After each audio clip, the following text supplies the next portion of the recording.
War ರೂಮಲ್ಲಿ ಈಗ ಮತ್ತೊಂದು ಕ್ಷೇತ್ರಕ್ಕೆ ನಾವು ಹೋಗಬೇಕು. ನಿಜವಾದ ವಾರ ಆಯಾ ಕ್ಷೇತ್ರಗಳು ನಡೀತಾ ಇದೆ. ಬಟ್ ಅದರ ಸಮ್ ಗ್ಲಿಮ್ಸನ್ನು ನಾವು ಇಟ್ಕೊಂಡು ಚರ್ಚೆ ಮಾಡೋಣ. ಮಂಡ್ಯ ವಿಚಾರಕ್ಕೆ ಹೋಗೋಣ. ನಟರಾಜ್ ಗೌಡ್ರೆ, ಮಂಡ್ಯದಲ್ಲಿ ಹಾಕೊಂಡಿದ್ ಲೆಕ್ಕ ಬೇರೆ, ಬಂದಿದ್ ಲೆಕ್ಕ ಬೇರೆನಾ? ಇಲ್ಲ, ಮಂಡ್ಯದಲ್ಲಿ ಯಾವಾಗಲೂ ಕೂಡ JDS ಮತ್ತೆ ಕಾಂಗ್ರೆಸ್ ತುಂಬ ಪೈಪೋಟಿ.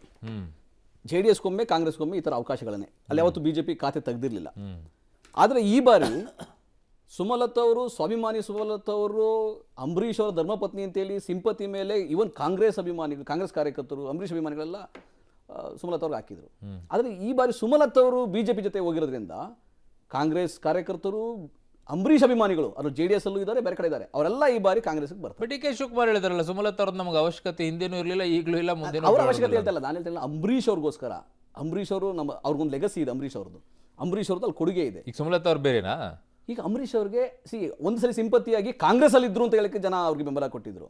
ಈಗ BJP ಹೋಗಿರೋದ್ರಿಂದ ಸಂಪೂರ್ಣ ಅಂಬರೀಷ್ ಅಭಿಮಾನಿಗಳು ಮೇಜರ್ ರೋಲ್ ಈ ಸಲ ಸುಮಲತಾ ಅವರೇ ಅಂತ ಹೇಳ್ತೀರಾ? JDS ಅಲ್ಲಿರೋ ಅಂಬರೀಷ್ ಅಭಿಮಾನಿಗಳು ಕೂಡ ಕಾಂಗ್ರೆಸ್ ಪರವಾಗಿ ಓಟ್ ಹಾಕ್ತಾರೆ, ಕಾಂಗ್ರೆಸ್ ಕಾರ್ಯಕರ್ತರು ಓಟ್ ಹಾಕ್ತಾರೆ. JDS ಯಾವತ್ತು BJP ಜೊತೆ ಮೈತ್ರಿ ಅಂತ ಅಲ್ಲಿ ಗೊತ್ತಾಯ್ತು, ಅಲ್ಲಿನ ಕಾರ್ಯಕರ್ತರು ಅಸಮಾಧಾನದಲ್ಲಿದ್ದಾರೆ.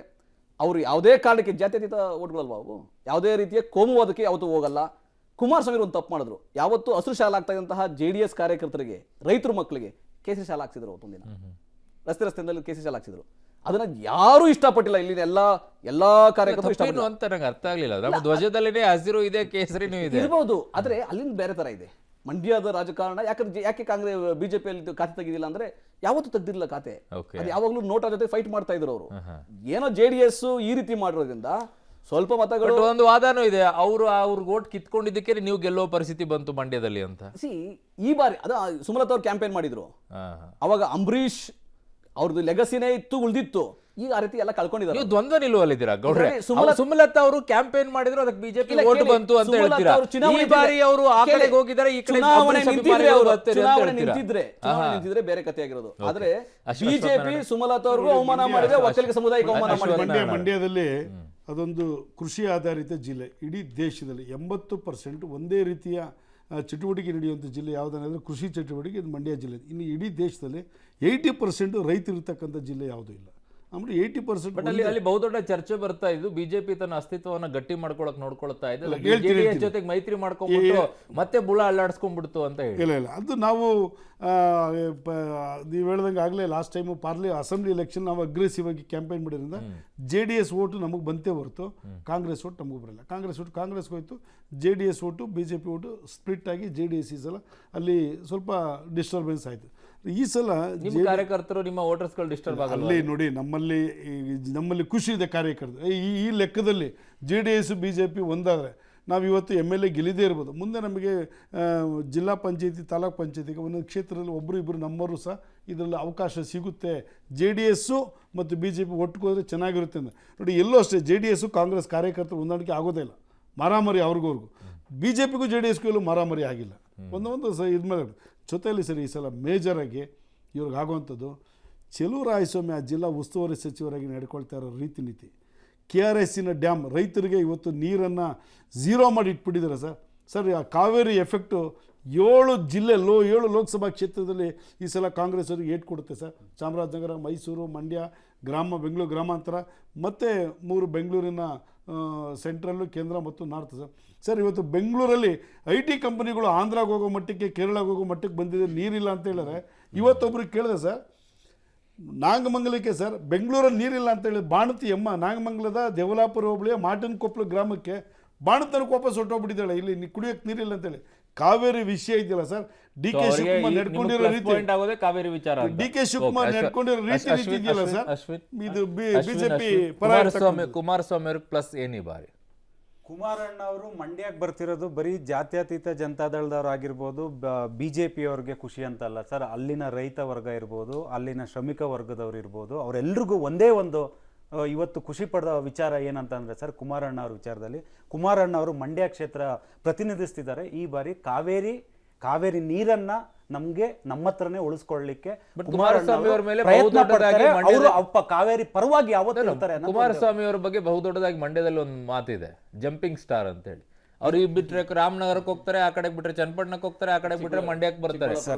ಎಲ್ಲಿ ಬೇಕಲ್ಲಿ ಜಂಪ್ ಮಾಡ್ಕೊಂಡು ಕೂತ್ಕೊಳ್ತಾರೆ, ನಂಬೋದು ಹಿಂಗೆ ಅಂತ ಸರ್ ಇರುತ್ತೆ ನೋಡಿ ಸರ್. ರಾಜಕೀಯದಲ್ಲಿ ಚುನಾವಣೆ ಸಂದರ್ಭದಲ್ಲಿ ಸರ್ ನೋಡಿ, ನಮ್ದು ಒಂದು ಕ್ಷೇತ್ರ ಇರ್ಬೋದಲ್ಲ ಸರ್.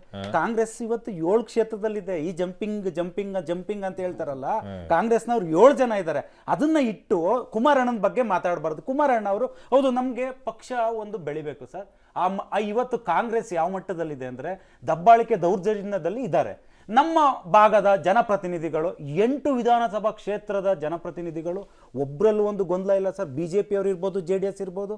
ಕಳೆದ ಬಾರಿ ಅದೇ ಕಾಂಗ್ರೆಸ್ ಜೊತೆ ಮೈತ್ರಿ ಇದ್ದಾಗ ಬೂತ್ ಮಟ್ಟದ ಕಾರ್ಯಕರ್ತರಿಂದನೂ ಗೊಂದಲ ಸೃಷ್ಟಿಯಾಗಿತ್ತು. ಈ ಬಾರಿ ಆ ರೀತಿ ಇಲ್ಲ.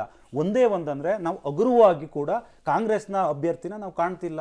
ನಮ್ಮ ಸಂಸ್ಕೃತಿ ಕೂಡ ಅದು ಆಗಬಾರ್ದು. ಜಂಪಿಂಗ್ ಸ್ಟಾರ್ ಆಗಲ್ವಾ ಇನ್ಮೇಲೆ ಸರ್? ಖಂಡಿತ. ನಾನು ಹೇಳ್ತಿಲ್ವಾ ಸರ್, ಇವತ್ತು ಕಾವೇರಿ ಪರವಾಗಿ ನಿಲ್ತಾರೆ ಕುಮಾರಣ್ಣ ಅಂದ್ರೆ ಅದು ಬರೀ ಮಂಡ್ಯಕ್ಕೆ ಸೀಮಿತ ಅಲ್ಲ ಸರ್. ಮೈಸೂರು ಇರ್ಬೋದು, ಬೆಂಗಳೂರು ಇರ್ಬೋದು, ಆ ಭಾಗದ ಕಾವೇರಿ ಜಲಾನಯನ ಅಚ್ಚುಕಟ್ಟು ಪ್ರದೇಶದ ಎಲ್ಲ ರೈತರು, ಎಲ್ಲ ಕುಡಿಯುವ ನೀರಿನ ಜನರಿಗೆ ಎಲ್ರಿಗೂ ಒಂದು ಆಶಾ ಕಿರಣವಾಗಿ ಕುಮಾರಣ್ಣ ಅವರು ಬಂದಿರೋದು ನಮ್ಮೆಲ್ಲರೂ ಖುಷಿ ಇದೆ. ಮಂಡ್ಯವನ್ನ ವಿಶ್ಲೇಷಣೆ ಮಾಡೋದಾದ್ರೆ ಹೇಗೆ ಅನ್ಸುತ್ತೆ ಈ ಸರಿ ಫೈಟ್? ಈ ರಾಜ್ಯದಲ್ಲಿ 22 ಕ್ಷೇತ್ರ ಇದ್ರೆ ನೀವು ಯಾರೇ ಓಟ್, ಸಪೋಸ್ BJPಗೆ ಮೈತ್ರಿ ಪಕ್ಷಕ್ಕೆ ಓಟು ಮಾಡೋರು ಅವರು ಯಾಕೆ ನೀವು ಮೈತ್ರಿ ಪಕ್ಷ ಓಟು ಮಾಡ್ತಾರೆ? ಮೋದಿಗಾಗಿ ಓಟು ಮಾಡ್ತೇವೆ ಅಂತೇಳಿ. ಆದರೆ 22 ಒಂದೇ ಒಂದು ಕ್ಷೇತ್ರ ಮಂಡ್ಯದಕ್ಕೆ ಬಂದರೆ ಅಲ್ಲಿ 2 ಉತ್ತರ ಉಂಟು ಅವ್ರ ಹತ್ರ. ಮೋದಿಗಾಗಿ ಓಟ್ ಮಾಡ್ತೇವೆ, ಕುಮಾರಸ್ವಾಮಿಗಾಗಿ ಓಟ್ ಮಾಡ್ತೇವೆ ಅಂತ ಹೇಳ್ತಾರೆ. ಮಂಡ್ಯಲ್ಲಿ ಮಾತ್ರ. ಮತ್ತೆ ಯಾವ ಕ್ಷೇತ್ರಕ್ಕೆ ಹೋಗಿ ನೀವು ಮೋದಿಗಾಗಿ BJP ಅಂತ ಹೇಳ್ತಾರೆ. ಅಲ್ಲಿ ಕೆಲವರು ಎಷ್ಟು ವಿರೋಧನೂ ಇರ್ಬೋದು ಅವರಿಗೆ, ಯಾರಿಗೆ ಕುಮಾರಸ್ವಾಮಿ. ಆದ್ರೆ ಹೆಚ್ಚಿನ ಜನಗಳು ಕುಮಾರಸ್ವಾಮಿ. ಕಾಂಗ್ರೆಸ್ಗೆ ಬೆನಿಫಿಟ್ ಅಲ್ವಾ? ಅಲ್ಲಿ 7ರಲ್ಲಿ 6 ಕಾಂಗ್ರೆಸ್ ಶಾಸಕರು ಇದ್ದಾರೆ, ಒಂದು ಇಂಡಿಪೆಂಡೆಂಟ್ ಇದ್ದಾರೆ, ಒಂದು JDS ಇದೆ. ಇಟ್ಸ್ ಬೆನಿಫಿಟ್ ಫಾರ್ ಕಾಂಗ್ರೆಸ್ ಅಲ್ವಾ? ಅಲ್ಲಿಗೆ ಬರ್ತಾ ಇದ್ದೀನಿ ಪಾಯಿಂಟ್ ಅವರು ನಾನು. ಬಟ್ ಏನಂದ್ರೆ ಇಟ್ ಈಸ್ ನಾಟ್ ಈ ಕೇಕ್ ವಾಕ್ ಫಾರ್ ಅಲ್ಲಿ ಕುಮಾರಸ್ವಾಮಿ. ಯಾಕಂದ್ರೆ ನಂಗೆ ಗೊತ್ತಿದ್ದ ಮಟ್ಟಿಗೆ, ನಂಗೆ ಅಲ್ಲಿ ಫ್ರೆಂಡ್ಸ್ ಇದ್ದಾರೆ, ಅವ್ರು ಹೇಳ್ತಾರೆ ಅಲ್ಲಿ Congress MLC they have taken very serious. Star Chandra ಇಲೆಕ್ಷನ್ಗೆ ನೋಡ್ಕೊಳ್ಳಲ್ಲ ಅವರು, ಬಟ್ ನಮ್ಮದೇ ಇಲೆಕ್ಷನ್ ಅಂತ ಹೇಳ್ಕೊಂಡು ಪ್ರತಿಯೊಬ್ಬ ಅಲ್ಲಿ MLA ಇಲೆಕ್ಟ್ ಆದವ್ರನ್ನ ನನ್ನ ಕ್ಷೇತ್ರ ಲೀಡ್ ಕೊಡಿಸ್ಲೇಬೇಕಂತ ಒಂದು ಹಠ ಕಟ್ಟಿದ್ದಾರೆ. ಯಾಕಂದ್ರೆ ಆತ ಬಾತಿ ಮೃದು ಮನುಷ್ಯ, ನಂಗೆ ಗೊತ್ತು. ಆ್ಯಸ್ ಎ ಫ್ರೆಂಡ್ ನಾನು ಚಂದ್ರ ಅವರು ಒಳ್ಳೆ ಪರಿಚಯ, ನನಗೆ ವೆರಿ ಕಾಮ್ ಕ್ವಾಯ್ಟ್. ಅವ್ರು ಹೇಗೆ ರಾಜ್ಯಕ್ಕೆ ಬಂದರೆ ನಂಗೆ ಆಶ್ಚರ್ಯ ಆಗ್ತೊಟ್ಟೆ. ಅಣ್ಣಲ್ಲಿ MLA ಆದ್ರೆ ಗೌರಿಬಿದನೂರಲ್ಲಿ, ಇಲ್ಲ ಅಣ್ಣನ ಮಗ MLA ಆಗಿದ್ದಾರೆ ಶರತ್ ಅಂತ ಹೇಳ್ಕೊಂಡು ಹೋದ್ರೆ ಏನು ಆ್ಯಕ್ಚುಲಿ. ಬಟ್ ಅವ್ರು ಸಡನ್ ರಾಜ್ಯಕ್ಕೆ ಬಂದ ಭಾರಿ ಆಶ್ಚರ್ಯ. ಬಟ್ ಅವರಿಂದ ಅಷ್ಟು ನೀವೇನಿಲ್ಲ, ನಾವು ಕೆಲಸ ಮಾಡ್ತೀವಿ ಬನ್ನಿ ನಮ್ಮೊಟ್ಟಿಗೆ ಅಂತ MLAಗಳು DK ಶಿವಕುಮಾರ ಅಥವಾ ಕುಚಲವರ ಸಮಯ ಕರ್ಕೊಂಡು ಹೋಗೋರು. ಕುಮಾರಸ್ವಾಮಿ ಅವರು ಕೇಕ್ ಹಾಕಿಲ್ಲ ಅಂತ. ಕೇಕ್ ವಾಕ್ ಅಷ್ಟಿಲ್ಲ, ಬಟ್ ಈ ಮೇ ಬಿ ಈ ಗಾಟ್ ದಿ ಎಡ್ಜ್ ಅಷ್ಟೇ ಹೇಳ್ಬೋದು. ಒಂದೊಂದು ವಿರಾಮ ತಗೊಳ್ತೀನಿ, ವಾಪಸ್ ಬರ್ತೀನಿ. ಬಂದ ನಂತರ ಮತ್ತೊಂದು ಹೈ ವೋಲ್ಟೇಜ್ ಕ್ಷೇತ್ರ ತುಮಕೂರು. ಏನಾಗುತ್ತೆ? ಒಳಗೊಳಗೆ ರಾಜಕೀಯಗಳು ಬಹಳ ಮಜವಾಗಿದೆ ತುಮಕೂರಿನ ವಿಚಾರದಲ್ಲಿ.